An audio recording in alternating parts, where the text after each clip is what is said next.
Every life has a story, and every story is worth sharing. Your story, my story, and our story speak of victory and defeat, joy and sorrow, resilience and vulnerability. They are not just our story, they are Christ's story in us. They are Kingdom Stories from Down Under. Welcome to Kingdom Stories from Down Under. I'm Natanael, Costea, and usually I give a pretty big bio of the person that I'm interviewing. Tonight I won't do the same because John Finkelde has got so much on his CV. Tonight we're going to go straight into it. John, welcome to the show. Daniel, great to be here. Thank you for having me. So when you jump on a plane and you sit down next to a person, yes, and they say, "So, what do you do for a living?" What do you tell them? My first response is I say I'm a consultant. And if they ask in what area, what field, I say the non-profit area. And if they go, "Oh, what do you mean by that?" I'll say I work with churches primarily, partnering with pastors, helping them with organisational leadership, organisational behaviour. If I'm talking to another pastor, of course, I tweak the language to suit the scenario. Okay. But I'm trying to help a non-Christian understand the context of what I'm doing. And what's the reaction? Do they say it must be really fulfilling, or do they say that's interesting? Yeah, they generally are quite curious about what do you do? How does that work? You know, and some of them. So how do you unpack it? I basically say, look, I go into a church 4 days. I do a whole lot of analysis before I get there with surveys and questionnaires. Yeah. Then I turn up and I do a whole bundle of interviews. I do a lot of listening, a lot of talking, do a bit of training with leaders, and then write a report and then help a pastor for 12 months, coach them to the implementation of that report, because ideas are brilliant, but execution is the king. So I help them unpack that and unroll it. So I just talk them through what I actually do. I find most people curious and interested, whether they're a believer or not. Yeah. And especially business people. Business people have an understanding of consultancy that I coaching, think, consultancy. they're kind of used to that area, especially someone in corporate areas of work. They kind of get it, they understand it. And so they like to poke around and prod around in it because they're quite curious about, do churches really need that? Do they do that? Do they listen to somebody? Can anybody tell the priest anything? Oh, dear me. Fascinating. The pastor? Yeah, no, I have some really interesting conversations. Do you also identify as a pastor to the pastors in some sense? Or a minister to the ministers? Yeah, these days I just present myself as a consultant and a coach. Okay. And I talk about my 30 years of pastoring, so I put that on the table to let them know I've sat in the hot seat. That's my phrase I use often. I've sat in the hot seat where you've sat. I know what it's like. Yeah. What you've gone through, I've gone through multiple times. Sure. So I can relate and empathise. But probably these days, I don't position myself as a pastor. I'm not shepherding a flock these days. I'm ministering to ministers, and I the phrase I use, I partner with pastors. Yeah. And rather than pastoring pastors or coming ministering to alongside them. Come alongside them, fresh pair of eyes. Yeah. Makes all the difference. You know, you walk in and you see things. I've just walked into your building today, and what you see just normally, I see for the very first time. Sure. And so things pop out for me with fresh eyes. So, partnering with pastors is an absolute privilege. I've been doing it for 9 years now. Yes. And thoroughly enjoy 99% of it. Yeah. You making any disciples in this field or not really? I think I am. I think I'm discipling pastors. Yeah. I think. Can you disciple? I think we need more of you. Oh, look, in terms of discipling, multiplying consultants, I have tried lots of ways to do that in the last 9 years. It's harder than building members of your church. Yeah. I've had a couple of train wrecks out of it. Yes. A couple of failures. Yeah. I've had a couple of guys who are going kind of into it, but nothing's really happened for them out of it. It's quite a difficult thing to break into, I think, for pastors who want to get into this. It's highly relational. Highly relational. You do need some years of experience to give it credibility. You've got to have a sense of, hey, I understand. I haven't just read about what you've gone through. I've been through it. Yeah. And then also I think you need to have some level of expertise to be able to think on your feet. Sure. Because in a consulting, you're really fashioning things over 4 days with the church. You have your frameworks, your principles, your pathways you walk down. Yeah. But the thing you've got to understand most in consulting is the context. Yeah. What's going on here? You have to read. You have to have eyes. You have to have ears. Yeah. Got to feel the atmosphere. Yeah. You got to check on someone's well-being, because you don't want to recommend things that would damage someone. They feel overwhelmed and thanks for coming, never come back again, because now I feel completely like a failure. I have two main goals when I go in to consult with a church. One is that by the time I leave, after 4 days, they'll be far clearer in the steps they should take. Yes. And they should feel better about themselves. Oh, not bad. Not bad. Not bad. I mean, pastors... So it's a feel-good scenario, though. Very much so, because, I mean, pastors have enough people making them feel bad. Yeah. They have enough problems. I was coaching a pastor this afternoon over in Sydney, over Zoom, and they were telling me about a couple of key leaders in their church who have just decided to leave, and it's kind of like, it's a good leave, but it's still a heartache. Their kids leader and their music director. I mean, there's two big areas. And I could feel their ache and their pain. So pastors have enough ache and pain without me causing them any more. And there might be in the journey, there might be a bit of an ouch moment when they go, oh yeah, we could be doing better. But my role absolutely is to give them a sense of hope, a sense of future, and a confidence that, we can get this. You're okay. You're doing all right. Well, they say it's quite lonely at the top. Oh yeah, that's true. I believe it is the case with a lot of... See, when you're the senior pastor of a church, you got to intentionally bridge gaps and connect with people on that level. Yeah. Otherwise, nobody will call you out. Nobody will talk to you. Nobody will seek you. Everybody else comes to you to solve a problem. They're not after your well-being. Yeah, it's true. I'm really blessed because 2 blocks away from here, in fact 2 buildings away from here, is Clive Pawson. I don't know if you know I know Clive, yes. So Clive almost every week calls me and he says, Natanael, are you well, my man? Oh, wow. And I said, now I know he only checks on me. But, since my spiritual father passed away last year, I haven't had anyone else check on me that much. This was his very office. We actually sit in his very office, so there's a lot of anointing here. So this was their center before we took over. Wow. So, and he reads me on a regular basis and he checks on me. He says, Natanael, are you well? And that means a lot to me. Totally.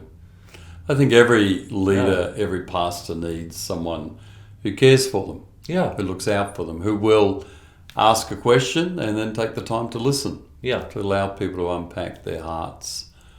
I think coaching is more about listening than talking. Yeah. It is more about finding the right questions, giving people space to actually figure out their own stuff. Yeah. Proverbs talks about the wisdom of bringing the truth, the thoughts, all the various things floating around inside us, bringing them out to the open. And in that process, people actually get clarity without me actually saying much at all. Well, it's true. I mean, clarity is a healing thing, isn't it? You probably, I don't know if you know, but that's my signature, clarity. I'm a clarity coach. That's what I do as well. There you go. So, but I believe, I believe in that. Yeah. I call it in tune with yourself, in tune with others. You have clarity in life. Yeah. There's a particular client that I've coached over the last year and a half. He came, I was speaking at a business conference, about 300 people, and then we ran some masterclasses afterwards. And it was a paid event. It was in Europe. And this gentleman came to the masterclass and he stayed behind and he wanted to connect. He's never had a coach. And he connected with me and we began the coaching journey on a weekly basis. So obviously I coached him on Zoom. Then I traveled there for 1 week and I coached his whole sales department, all the directors in the company, everybody. Wow. And that went really well. But what was very interesting is he invited me to have breakfast at his house. So I had breakfast at his house and with his wife and daughter. And I said, do you mind if I just bless the food? And he said, no, please do. So I prayed, just a gentle prayer, and time just stopped there, that. And he was so marked by it that he began questioning. And I'll fast forward to November last year. He said, Natanael, you listen to me. And the session goes for an hour and a half, and he does 99% of the talking. I just ask questions and then I say, tell me more. Yep, that's it, the great phrase, the coaching phrase, tell me more. And I've learned that silence is your best friend. Yeah, absolutely. So, when silence occurs, don't interrupt. Yes, that's it. Because something is happening. That's it. So he said, Natanael, tell me, what do I need to do in my life? He said, now you listen to me, you know me, now you've coached me for over a year. And I said, well, what is the shift that you need to make that shifts everything else in your life? I said, what is the one change that will realign everything else in your life? So he said, well, I can't identify it. I said, well, that's the quest. So he went on this quest and he said, he goes, but this is a spiritual quest. I said, yeah, that's right. And then he said, well, I want you to spiritually coach me. Not emotionally coach me anymore. Wow. So I said, okay. So we shifted into spiritual coaching. Wow. And 4th of March this year, he gave his life to the Lord. Beautiful. Last Sunday, he got baptized. Beautiful. And he's walking with God. It's so good. And I think that's the power of coaching, isn't it? Where you stop and listen. And I've had coaches myself. Yeah. Which is a handy thing if you're a coach, to have a coach. I've had a few different coaches, especially over the last 9 years. I've got David Balestri, he coaches me. Okay. You know David? I don't think so. So David Balestri, he is the executive of Darlene Shakes. Okay, right. Yeah. Okay. At Central Coast. Yep. Hope Center, and he's an EQ coach, giant maker. And he's the one that introduced me to emotional intelligence coaching. Right. So it is. It's coaches help you figure stuff out. Yeah. That you kind of got all these questions and you're not sure. And I've got a coach at the moment who's coaching me around a coaching program I'm developing, and it just messes with my head in such a brilliant way. Yeah. And he helps me figure stuff out without him necessarily downloading. Yeah. He's more just navigating. Prompting. And navigating. Yeah, totally. Helping me navigate, think things through, and it's great. We need that. Well, I think one of the challenges today is that pastors don't have coaches, that they engage in a very formal way. A lot of pastors have good friends, they have people who mentor them in a formal way, but there's something about a formal coaching arrangement that just solidifies what you're doing. Well, the coaching goes somewhere, whereas the other one is just journeying together. Yeah. So it's mellow, it's acceptable, it's a bit of feedback, but the person is there just to support you, whereas the coach takes you somewhere. That's right. Goes into your purposes, into your goals, your direction, and keeps you accountable. I was just thinking the big A word, the accountability, where you meet up with something and how you're going with that. And I found whenever I engage a coach, I'm always working harder on what I'm working with them. Of course. Because I know I've got to talk to them again and go, I better do that project. I better move that along a bit further. It's the magic formula.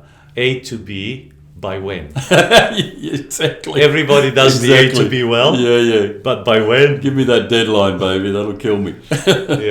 Sometimes it has to be, artificial, but it does work. Yeah, it is. It's important. And I definitely, going back to the thought we had before of trying to disciple other consultants and coaches, one of my passions is to do that. Yes. And certainly I think in the next 5-10 years, however long I've got doing what I'm doing, I think one of my legacies will be able to raise up other consultants and coaches. A bunch of them.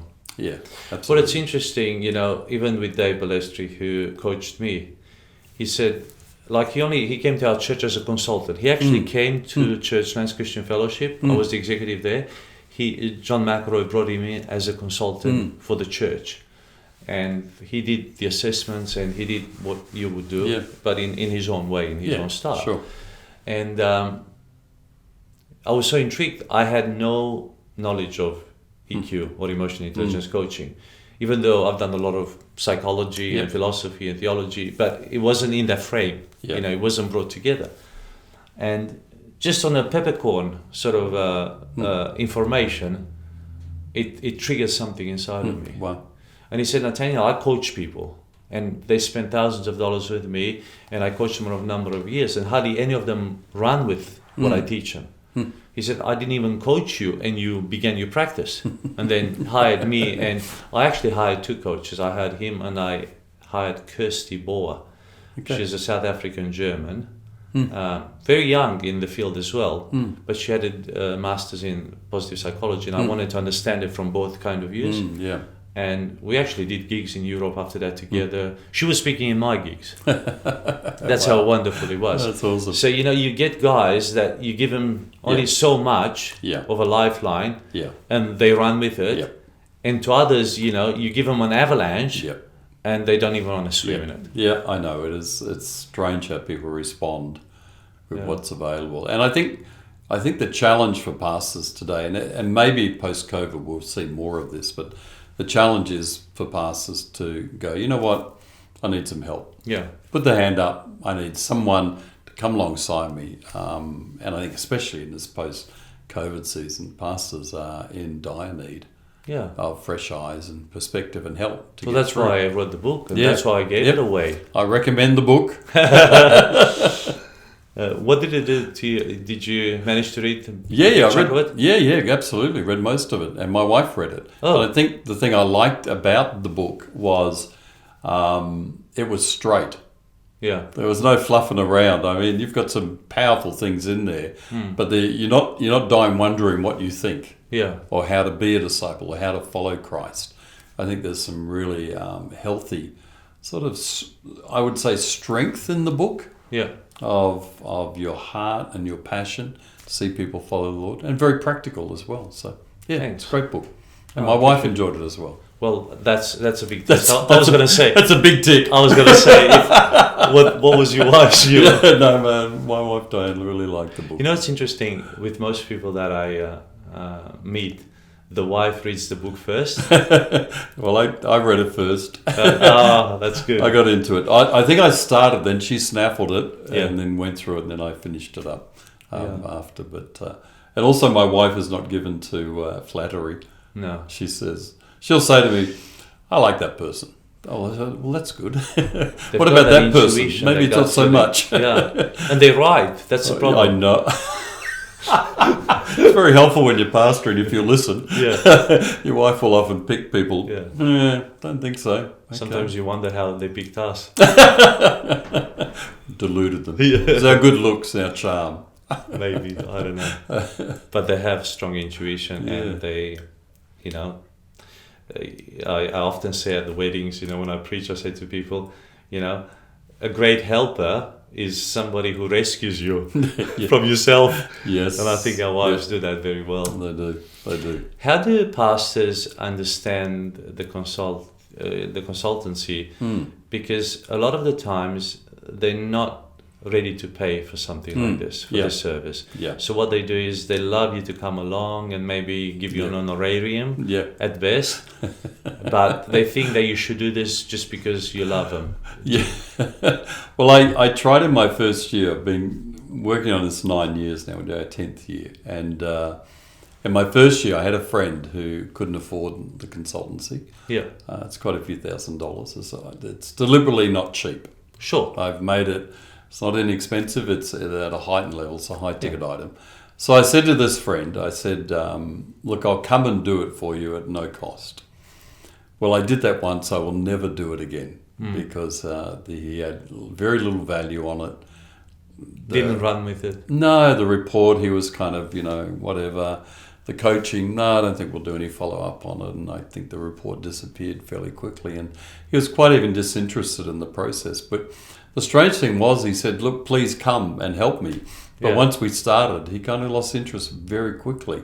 And I think one of the reasons I do put a fairly high value in terms of the dollar fee is that it makes churches and pastors go, all right, this is an investment. Yes. And there's an investment of time. Yeah. Because it's 4 days, there's investment of accommodation and meals, looking after me, etc.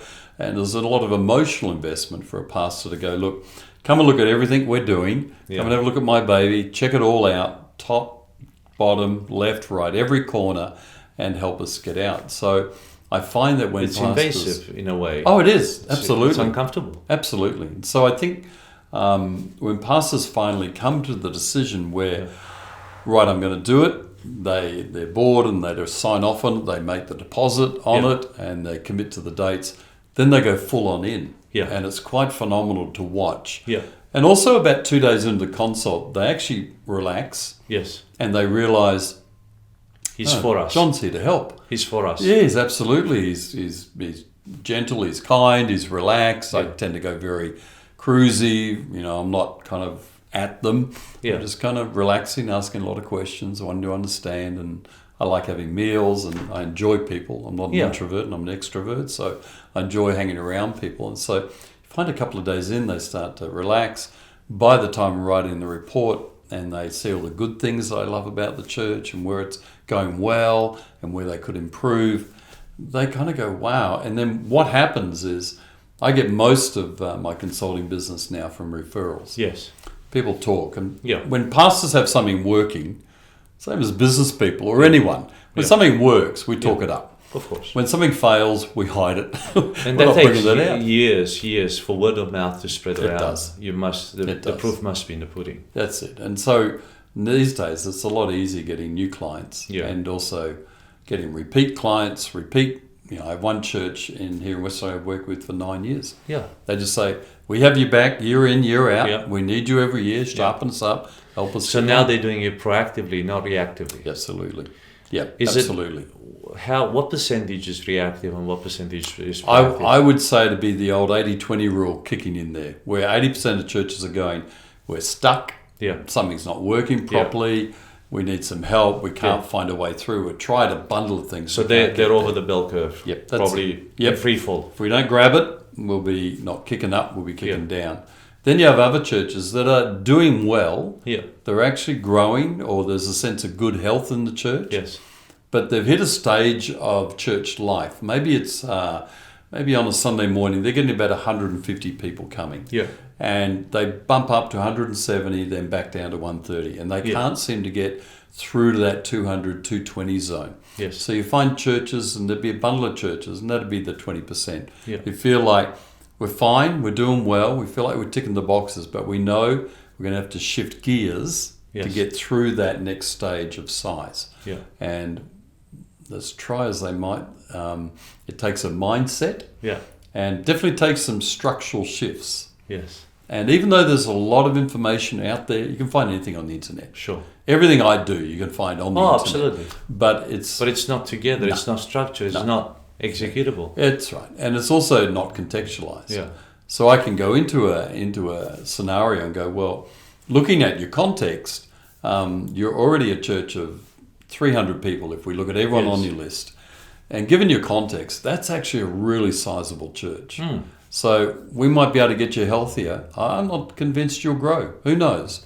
I was going to say, is numbers the biggest measure? No, not at all. But in the world, it is. Yep. In the minds of the pastors, it is. Yep. And I love the fact that even your branding is grow a healthy church, not a bigger church. Growamegachurch.com. Yeah. That might have got more customers, more clients interested. But no, I really work on the fact that whenever a pastor, if I ask a pastor how many people on your active list, your database, it's the most unhelpful statistic and number in terms of the health of that church. Sure. It tells me nothing. All it tells me is size. It is totally misleading. Absolutely. And it's not fair, even for the congregation, for the pastor, to keep that as their top measurement. Absolutely. And so, I've consulted with a church that was growing, church of 400 plus. Sunday service was alive, almost electric. It was just dynamic. Numbers were going up. Everything about it said, we're booming, we're healthy. Yes. Lift under the bonnet, look under the hood. Smoke. A mess. It's just a mess.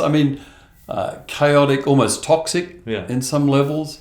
Unhealthy things grow. Yeah. Oh, like everything else. Unhealthy things grow. So unhealthy churches grow. So when I look quantitatively at a church's data, I'm looking at a number of key metrics around serving, small groups, baptisms, the demographics that are going on a Sunday morning, secondary giving, generosity, these sort of things that are far more accurate in assessing. If a church is baptizing people, they're making disciples. Yeah. If they're a church that's 400-500 and last year baptized 0 people, well, COVID, it might be more difficult, but on a general scenario, normal scenario, you're going, that kind of looks good, but that baptism number is telling me something's really wrong. Yeah. Because you've got all these teenagers here, but no one's talking to them about water baptism, about that step to follow Christ. And so I think, whenever someone says this is the size of our church, I go, well, that tells me one thing, your size. It tells me nothing else. Yeah. Zero. So let's go down another layer. And I find that, in fact, I've got one of the most comforting and encouraging things for smaller, medium-sized church pastors is when we talk about their baptism numbers, because I'll do a little number on it, work out a percentage and go, you know what, you're probably baptising percentage more people than the big church around the corner. Yeah, which is You're probably fantastic. doing better. And so they're going, man, we only baptised 5 people. I said, well, let's look at your numbers.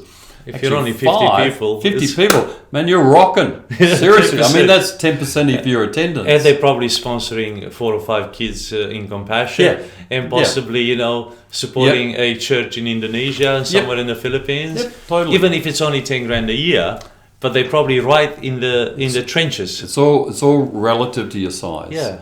And so if you go, here's a church of 1,000 people on a Sunday, they might have a big baptism, 50 people, and they go, wow, that's pretty, the videos look great on Instagram, but it's 5%. Yeah. Okay, the guy of 50 people turn up, they're baptizing 5 people, it's 10%. Yeah. So they're kind of doing way better than what they think they're doing. And so some of that quantitative data actually proves to be encouraging, of course, rather than discouraging, because then they're going to, okay, we're comparing apples to apples now. That's a lot more comforting. And they need that. I think because of Instagram and Facebook and, the front reel, we know all this stuff. I keep saying to pastors, and when we meet in huddles and prayer, I said, just reinforce in your church what you're for. Yeah, very good. Not what you're against. Reinforce in society what we're for. We are for so many wonderful things. We don't have to fight what we're against. Let's bring what we are for to the light, and what we're doing well as well. And that encourages people to also jump in on the wagon and do it. I love the story in John 21 when Peter's chatting to Jesus and Jesus saying, well, this is what's going to happen to you, and what about this bloke? And Jesus said, well, if he hangs around a kingdom come, what's it to you? What's it to you? He asked the question. Yeah. What is it to you? Yeah. What does it mean to you if I bless someone differently to you? So figure it out. And then he just says, follow me. Just lower the comparison thing. Any pastor suffers in fact, with that's it. the last thing that we have recorded of Jesus saying. Yeah. That's the last phrase. Yeah. Yeah. Follow me. That's right. And that's how he started. Yep. To the disciples. So right. everything is in follow me. Yeah. So at the end of the day, what's it to you? It's follow me. And I think it's a good question for pastors to regularly revisit and go, look, someone over there is getting seemingly more blessed than I am, but am I doing what Jesus wants me to do? If I'm doing that, all good, relax, chill. Because, Natanael, someone's always going to be having the appearance of doing better or looking better. Yeah. Whatever, you look... we can fake it pretty well as pastors, can't we? We can have a go. Take George Clooney. We talked about George Clooney before. George Clooney, what a cool dude. But he ain't the coolest dude on the planet. There are cooler dudes than George Clooney. Sure. He probably looks every now and goes, I'm not that cool. I could be cooler. It's a facet of human nature, and I think you just have to wrestle that beast to the ground and go, okay, Jesus, what do you want me to do? Yeah. I look at consultants like Tony Morgan. Great consultant in America, amazing what he does, and I look at him and all that he achieves, and then I look at what I'm doing and go, okay, it doesn't matter. I'll just focus in on what Jesus wants me to do. Your usual is amazing to somebody else. Some other pastors are looking to you and saying, "Wow, what John Finkelde does is amazing." Yeah, it's true. Your everyday is the wow of somebody else. That is so true. As you said, Morgan's, is wow to you, but to him, that's a way of life. That's right. Now, let me give you a difficult question here. How do you deal with the elephant in the room? Which elephant? The pastor. The pastor when, and I don't want to say this in a demeaning way in any way, but a lot of the issues do hang on the senior pastor. Yep. because he's the ultimate decision maker. Yeah. And even if he's a nice guy and his character is sound, sometimes the decisions that he or she makes are not fantastic. Yep. And I think this is a massive pivot for you to swing in your consulting, in your coaching, because if you can't help the senior pastor, the subordinates can only do so much. And to you, I'm sure that it's quite obvious what needs to change. How do you handle that? You really have to start from, there's probably two things. One, you've got a formal relationship because they've engaged you as a consultant. Trust. There's a fee aspect related to that. So they've engaged you formally at a level.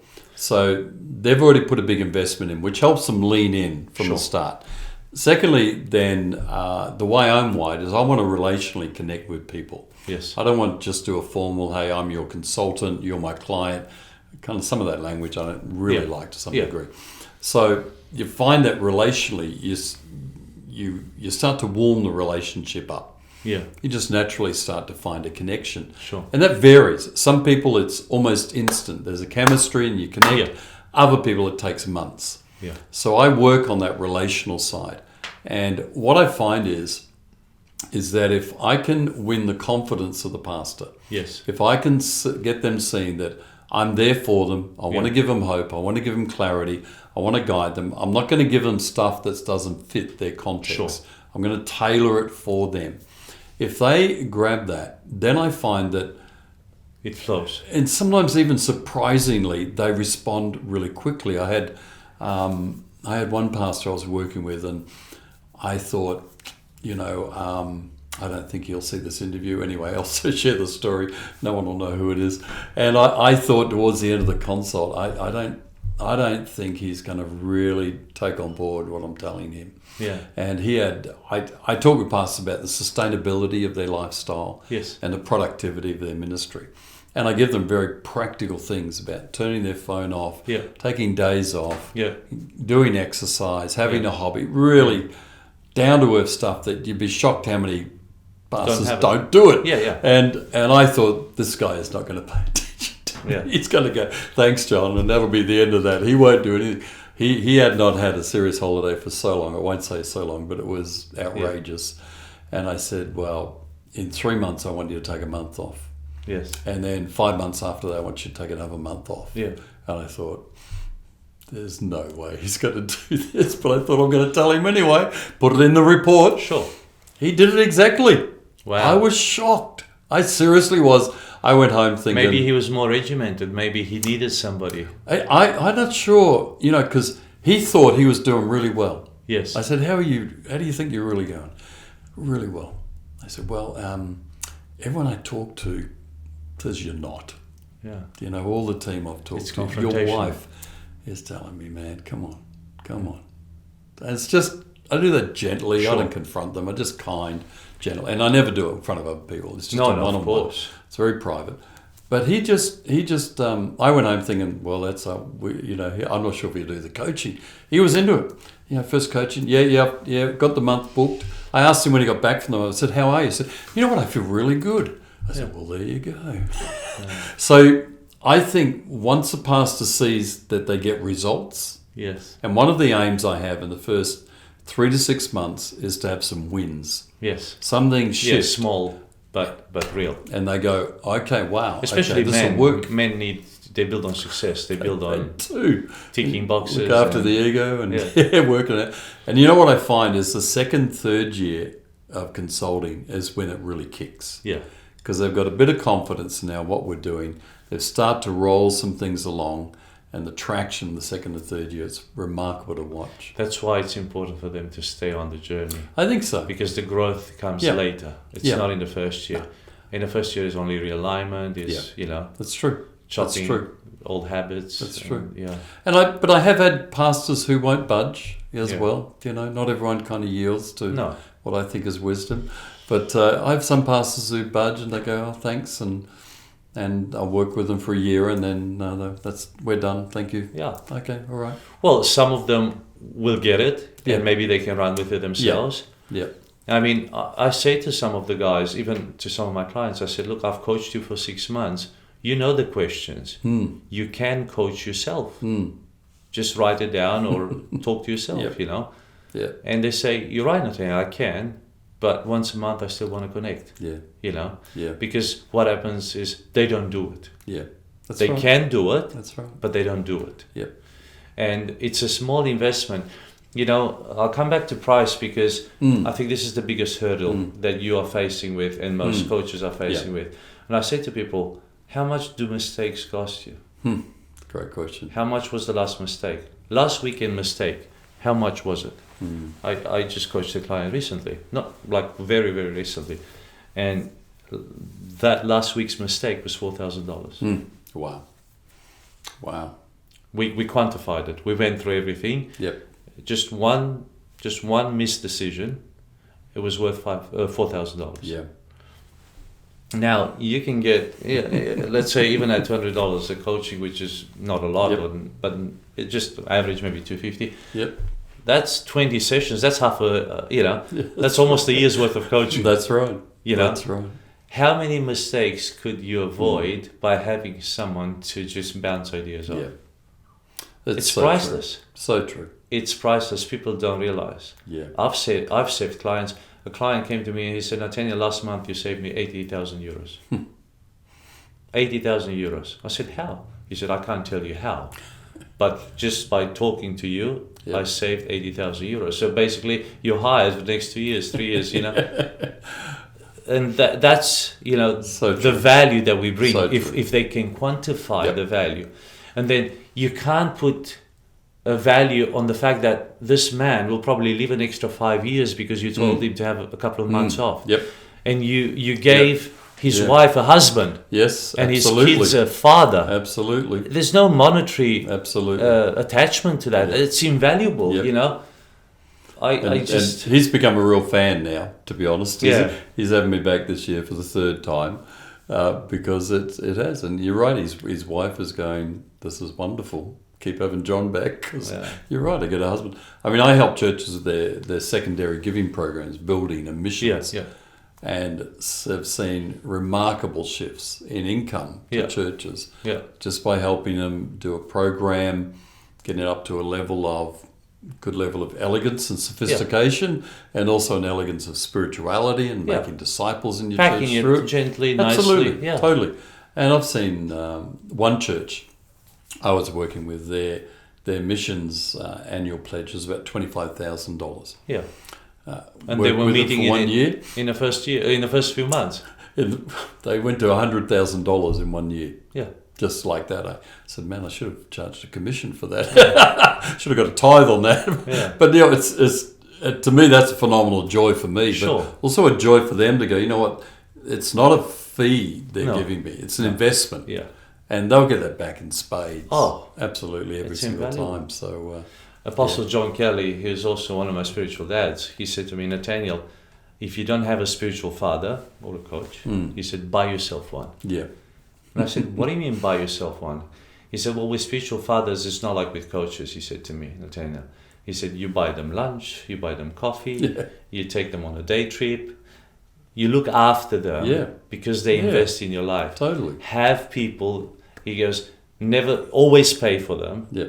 Because the wisdom that they give you, the experience, the seasoning that they've gone through, they will avoid. He said, just for stopping you making the mistakes is worth it. Let alone for, where they propel you and where they push you and the hope and the confidence they give you.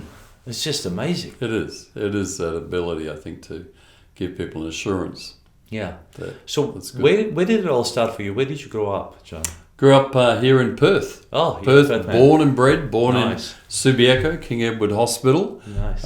Grew up in Applecross, Bentley, Wilson, south of the river. Yeah. Boy, grew up there. No Christian heritage of any. No Christians at all. How many siblings? One sister. Yeah. An older sister who I led to Christ after I came to Christ, and my mum and dad just celebrated their 70th wedding anniversary. Wow. And still don't know the Lord. Can you believe it? All these years of the gospel and sharing. They know of the Lord, but they don't want to. Well, no, they've got no desire. It's quite. Dad's 95, Mum's 94 in 2 days. And they're just, no, don't believe, don't see a reason to believe. It's quite strange. I've prayed for them for nearly 50 years now. And you've led thousands of people to Jesus. Yeah, and Mum and Dad, they've at various times sat next to me in church, come to church for baby dedications, Christmas, Easter, cheered you on, various things. Yeah, they love what I do. Probably proud of you as well. Yeah, totally proud. Bragging to their friends. Yeah, totally. Senior pastor of C3, Heaven Heights. All that stuff, and come to church. And I remember sitting next to my dad once at one of our grandchildren was getting dedicated, and my mum and dad were sitting next to me, and Jason preached and gave the call, and I'm sitting there praying, Lord, come on, please, looking at my dad.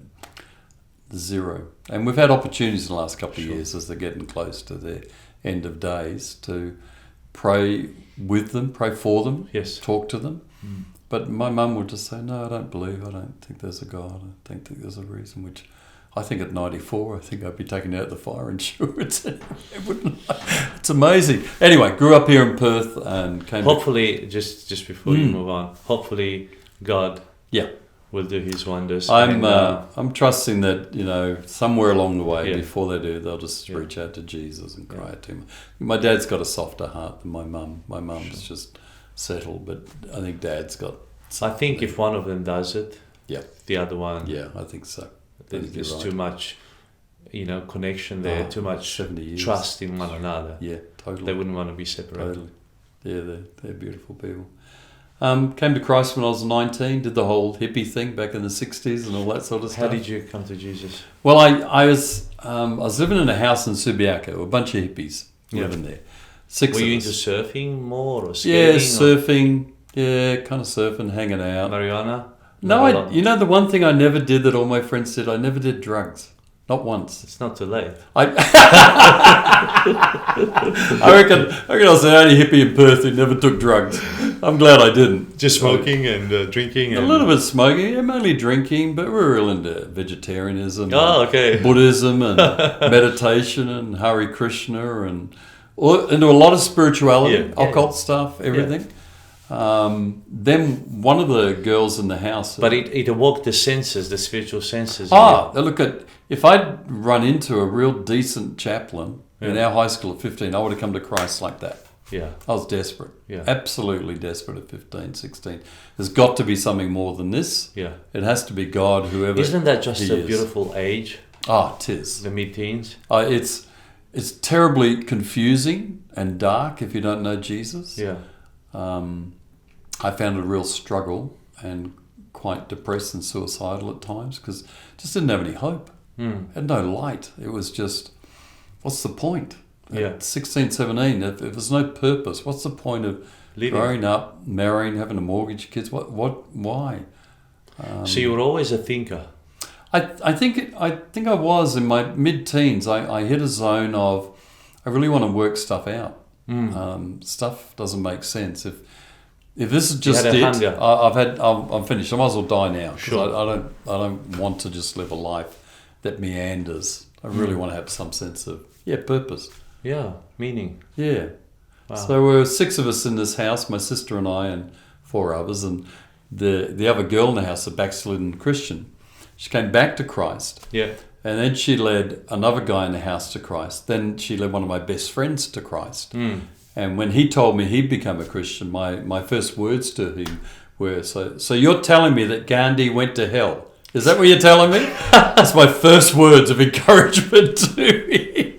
Your hero was now doomed. Oh yeah, man! I just slapped him down, and they kept sharing the gospel, and I end up in a real dark place personally. And thought, okay, I can't find it here in Perth, so I hitchhiked to Melbourne. Yes. When I was 19, got on a plane, went to New Zealand. I thought maybe God's in New Zealand because I can't find him in Australia. He is. He's God's own. So I landed in Auckland. Within 2 weeks, I was in a church giving my life to Christ through a remarkable set of circumstances. And because I didn't know anyone, I was only 2 weeks in New Zealand. I was by myself, had a little motorbike. Didn't know anyone. I basically lent entirely into the church's life and turned up at every meeting and got discipled by a wonderful Maori brother. And 5 months later, went to Bible college in New Zealand. Did a 4-month. This is a long time ago. Yeah. So 4-month live-in intensive. Yeah. They'd send you out. Can you believe this? They send you out every week to preach. Yeah. So I'm 6 months old as a baby Christian. I don't know if Noah's in the Old Testament or the New Testament, man. Who's Noah? I'm preaching. Those poor people. I mean, they suffered. They suffered greatly for the Lord under my preaching, but very intense development, and then came back here to Perth. You're a preacher now. Well, I wouldn't say that. I would say I was a guy mumbling at the front about something I'd made up about the Bible. I had never clue what I was doing. And actually landed in our church that I'm still in today. At Shiloh. 50 years back ago. then. Well, it was called City Chapel. Okay. So City Chapel was where my wife Diane was already attending. She'd got saved. Was it in Balga then? Or No, it was in North Perth, an old congregational church. We'd meet early in the morning before the congregational people would come. We'd have a night service and a Wednesday night service. This is mid-70s I'm going back to. Then we got kicked out of that building, and Pastor Frank Holcomb was our pastor, wonderful man of God. And we were kicked out of the building, so we were looking for a building, and we actually merged with a church, another independent Pentecostal church, CRC, in Belga. Okay. The original Shiloh. We became Shiloh at that point, and 2 churches, 2 boards, 2 youth groups, 2 worship ministries, 2 kids ministries. Side by side, or you became one? We merged into one church. So that's City Chapel and CRC became Shiloh Faith Centre. That's very rare. It's usually the other way around. Oh, many years, please. Well, 2.5 years later, it demerged. Okay. A massive split. Pastor Frank and Pastor Bernice Hall, she was the pastor of CRC, very individualistic, very opinionated, strong-headed, wonderful leaders and ministers, brilliant leaders and ministers, but only one on. If I was a consultant back in that day, I would have said, "Don't do this. This will not work," and it didn't. It was quite a difficult time. But back then there were no consultants. No consultants. It was very classic Pentecostalism of the Lord has spoken to us. God is in us in this, and we'll follow. And He's not in you. I think the Lord was in it, but I think it probably needed a lot more strategic work and a lot more coaching to make it work, because you got 2 established ministers in their own right, trying to merge boards, worship teams, and everyone there had their own idea. The vision was division. It was just And it was. You came through Shiloh, and eventually you became the senior pastor. Yeah, I did. Yeah, I went on staff as a youth pastor. Then I had spent 10 years on staff in various team roles, small groups, pastoral care. Everything that Frank didn't want to do, sort of role, anything. I was so paid job, everything. Full-time staff member for 10 years, and then Pastor Frank wanted to do travelling ministry, handed the church over to us, and we took it on and built the building at Hepburn Heights, moved the church over to Hepburn Heights. And sold Shiloh to us. Sold Shiloh to you guys. That is right. That is right. I think you told me that you were in my office. You had the same I took over your office. That was my office. Pastor Frank's office became my office, became your office. Yeah. It's a very small world, isn't it? It is. It is strange. That's just unbelievable. I know. Beautiful old building. Yeah. And acre of land, we sold that, bought 5 acres and built a brand new building. You had a beautiful vision. Yeah. Courage. Yeah. I mean, what you've done at Hepburn Heights is just amazing. Yeah, we were a strong worship, prophetic, spiritual warfare Pentecostal church in the 70s and 80s, and really an alive church. It really was. We had great services. But as the 80s wore on, we became more inward and more insular and less concerned about reaching people for Christ. So when I became senior pastor, we really spent 5 or 6 years just shifting the culture to become outward church planting primarily, but also reaching into high schools, putting chaplains into schools, and doing everything we could. So C3, that's part of John Pringle's. You joined Phil Pringle's. Phil Pringle. Yep. We joined their network. 2001, so about 20 years ago. What an amazing leader. Phil is an astonishing man of the Holy Spirit and faith. That was the first book I read on leadership. Is that right? I loved it. It helped me so much understand leadership. Yep. I also had Hayden Nelson. You know Hayden? Yeah. So Hayden was my leadership lecturer at university. Ah, right. And he also did Doctrine of God with me, but in leadership, he coached us. He was a great leader. Great leader. And so I never met Phil Pringle in person, but his book helped me a lot. Because it landed on my desk at the right time when I was ready. Yep. So, it was like with the Maxwell books as well. Yeah. They came in my life when I needed them. Yeah. So much so that I could teach the 21 irrefutable laws off by heart, basically. Yeah. I could go in a Brilliant conference material. and just teach them. So, Wow. I mean, and you were in the midst of all of that, and that's just amazing. Yeah, we had a network of 7 churches. Yeah. That we'd grown and planted, but I found that the young guys who were raising up wanted to belong to a bigger tribe, something bigger than us. Joining C3 was really a brilliant move for our church.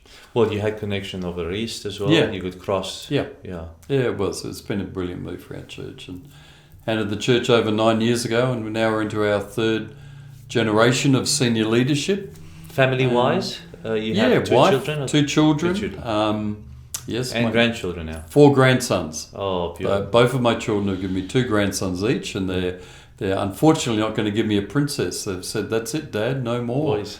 I'm disappointed. No granddaughter to spoil, but 4 grandsons. They'll be great granddaughters. Yeah, great granddaughters if I'm around that long. You will be. I love my grandsons. Isn't it 120 now?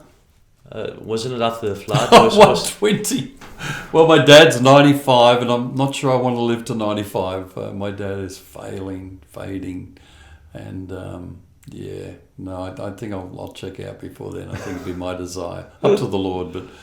But I think it's as a pastor, as a Christian, let alone being a pastor, you go through many challenges, trials, difficulties, temptations through the journey. Yeah. And you would have seen, as I've seen, people explode and blow up and ruin their life. And I am so thankful now at my stage of life, having grandsons.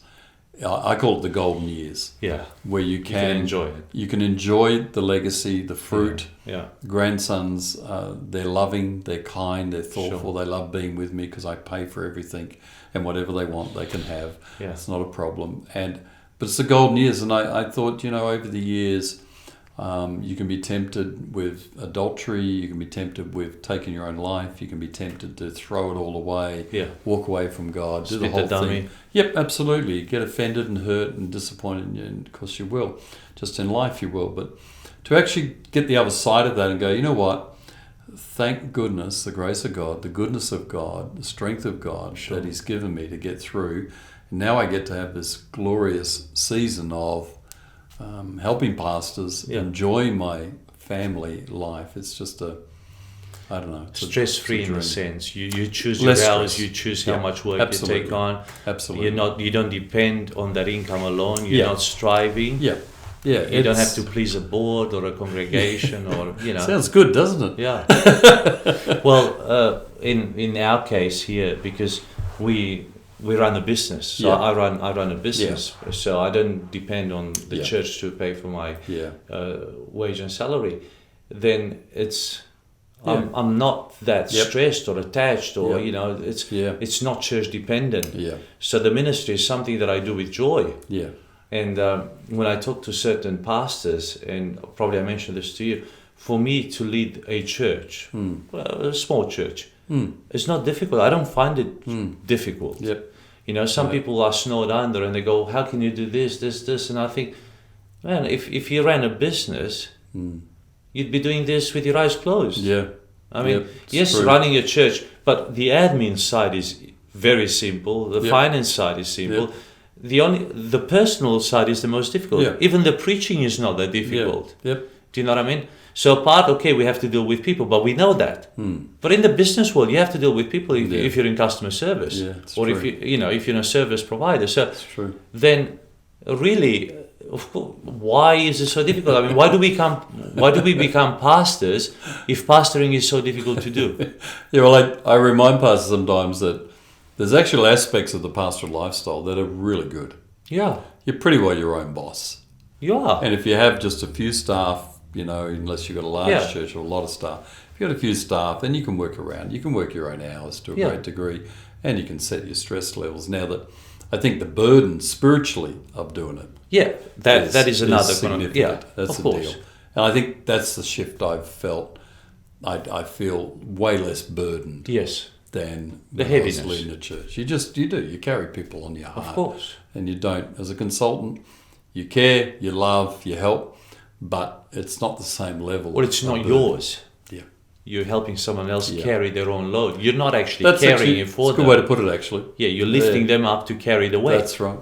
That's right. It's a different load, though. In fact, you're not allowed to carry it for them. Yeah, that's true. And you can't. Because if you're carrying, that means you're not doing your job. That's right. Yeah, you've gone too far. It's definitely easier than pastoring. So it's a good stage of life to do this for me and to enjoy my life. And like you say, I can work my hours and juggle them as I want to. And I love what you do on social media as well, because you are so relaxed. Thank you. You know, the way you talk to people, you're yourself. There's no, you don't have to be like, you know, the Sunday church pastor. Yeah. In the sense, there's not that pressure. Yeah, that's right. You can talk down. Yeah. You can bring strong principles. Yeah. And you speak with a very, very caring heart, but in a very usual language, in a very everyday language. It's almost like, you know, I'm just opening my heart to you. And I love the fact that it doesn't seem like you really have a 3-point agenda. Yeah, right. Do you know what I mean? Yeah, no. It seems natural. Guys, Yeah. I just want to bring some value to you, some input. Yeah. I've been thinking about this. What do you think about this? Yeah. Engage with me. I think that's beautiful. I think that's how people learn today. Thank you. Yeah, no, look, you're right. I'll jot down a few thoughts on a bit of paper and, okay, let's hit the live button and go for it and pop it out there. Are you managing all the technology yourself? Yeah. Which is great. I'm quite geeky. I enjoy it. I Yeah. actually like the technical side of, you know, I've got a website. I rebuilt the website myself. I enjoy all that. I mean, you get heaps of help these days with anything you do, tech side, but I like that sort of stuff. I've done the same. I've built all our websites, all the social media, all the videos. It's just, if I understand it, then I know what we can do. Yep, that's right. You know, that's and right. then when I ask people to do is, I come from a point where I understand what's going on, and it just helps me. It helps me, you know, reach various places. Yeah. And it's not that difficult, really. No, it's not. It's not. I've just recently added some lighting into my home office. Yeah. Got a new mic set up, new camera set up, a couple of monitors. I'm feeling like I'm professional now. Yeah. Nice. It is good. It's a good stage So of life. you are building a legacy. What would you like to be remembered by? That's a great question. I think primarily, definitely someone who found Jesus, redeemed by Jesus. To me, the word redemption is one of my favourite Bible words, is because I knew I was deeply lost.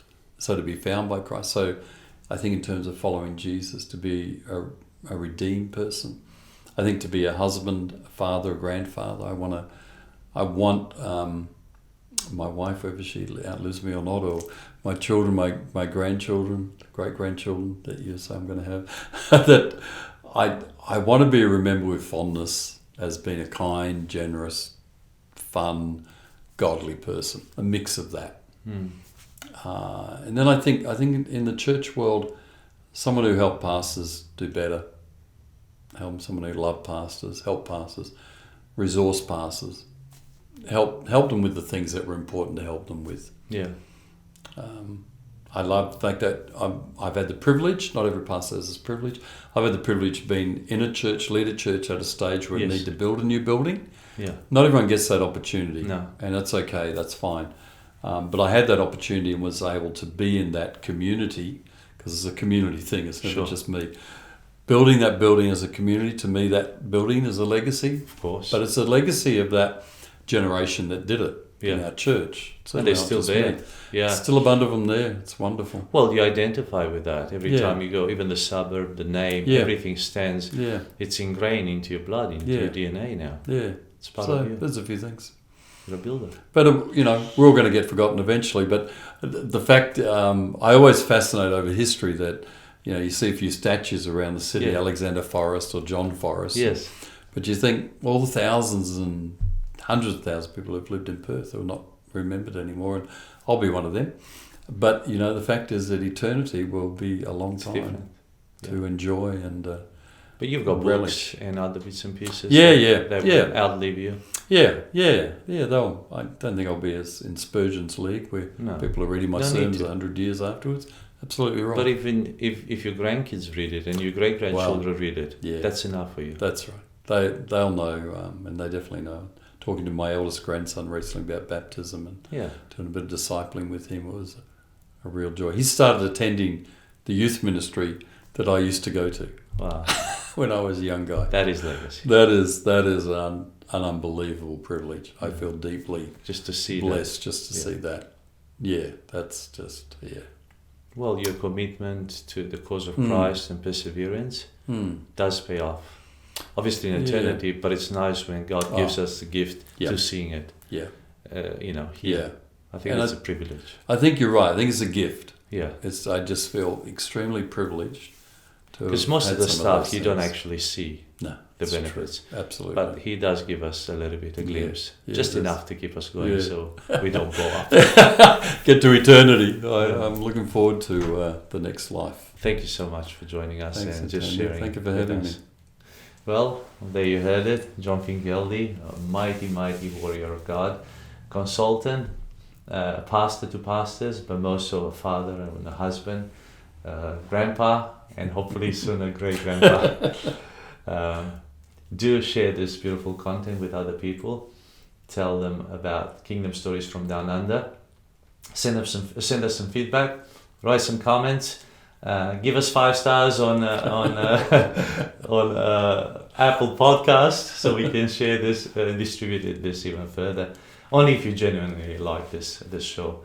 And stick around because we're coming back next week with fresh content. We're interviewing new people all the time. So from down here from Australia, we bless you and we hope to see you soon.